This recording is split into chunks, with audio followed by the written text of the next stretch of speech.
at the beginning, you mentioned that Trump has no strategy in many ways, and you also said that the United States is pulling back from its military, economic, political dominance that it's historically had on the global stage. And maybe this is an invitation to venture into some armchair psychology, but if there isn't a sophisticated strategy behind this, what do you attribute these moves to? We've been going through a transformation politically in this country for several years. We have a first past the post single member district system, which is a fancy way of saying that you vote for one person who is going to represent one specific geography and a very specific set of people. You don't vote for an idea, you vote for a guy. And that means that our party system tends to conglomerate into two big tent alliances.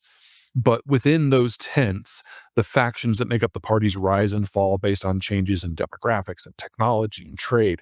And in the last 30 years, a lot of shit has gone down. The baby boomers have risen. Now they're retiring. We've had the rise of big tech and social media. Globalization has gone hyper, and now it's collapsing. Of course, we're going to handle our politics different.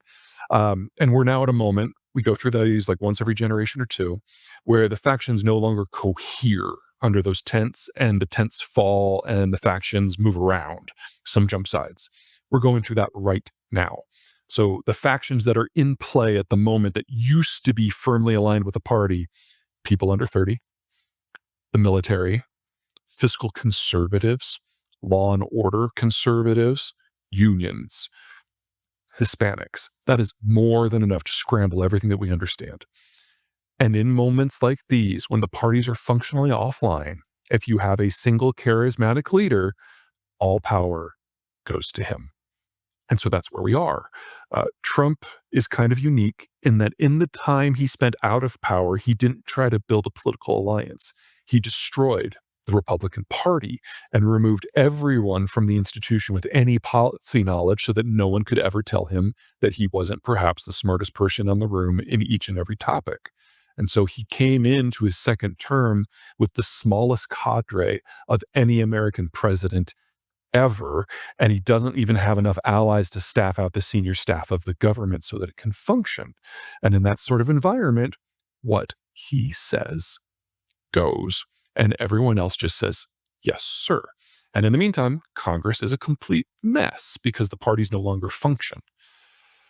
In that sort of environment, we get some weird policies. And oh boy, howdy, have we had them in the last few months.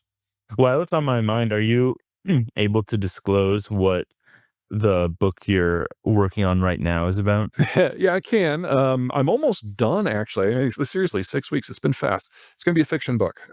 My work has Oh, always been about how globalization was going to end, how this demographic moment was always going to arrive, and then what happens on the other side.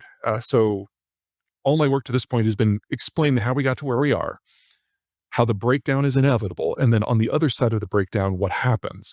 The yeah. stuff in the middle is a mess because all of a sudden a billion different things come into play that didn't come into play before, and I am not smart enough to know the details of how that will go. So fiction.